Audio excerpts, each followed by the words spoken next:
He'd only speak when the weather was bleak, and when he's alone, king without a throne. He'd only speak when the weather was bleak, and when he's alone, king without a throne. He'd only speak when the weather was bleak, and when he's alone.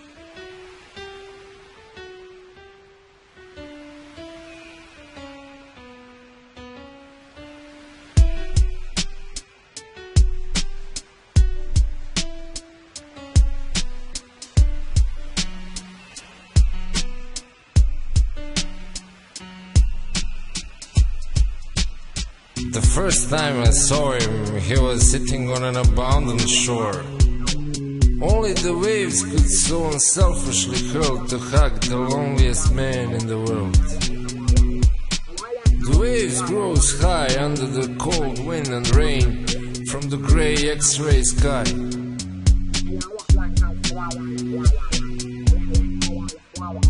He looked like a starving bird with a cauliflower head.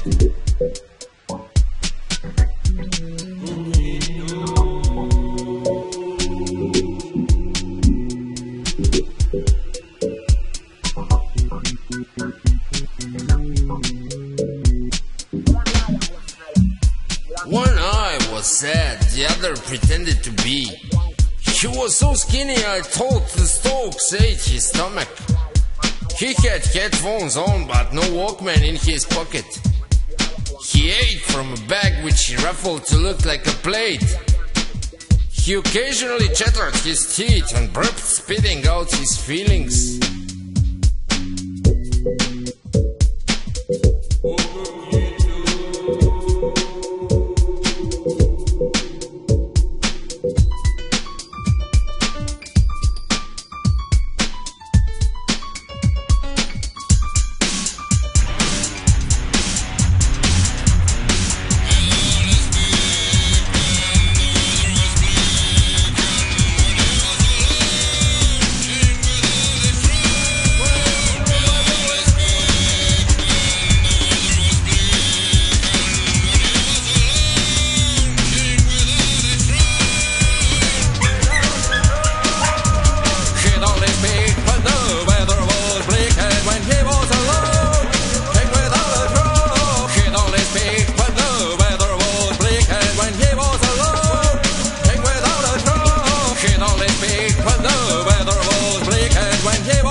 Many times again in many places, running around supermarket, kissing a owl's wet tail, walking in the metro to be smaller than the other people, cleaning his long fingernails with a bucket of cigarette, shaving watermelons and planting pumpkins on the sidewalk, squeezing his zits like many bored people.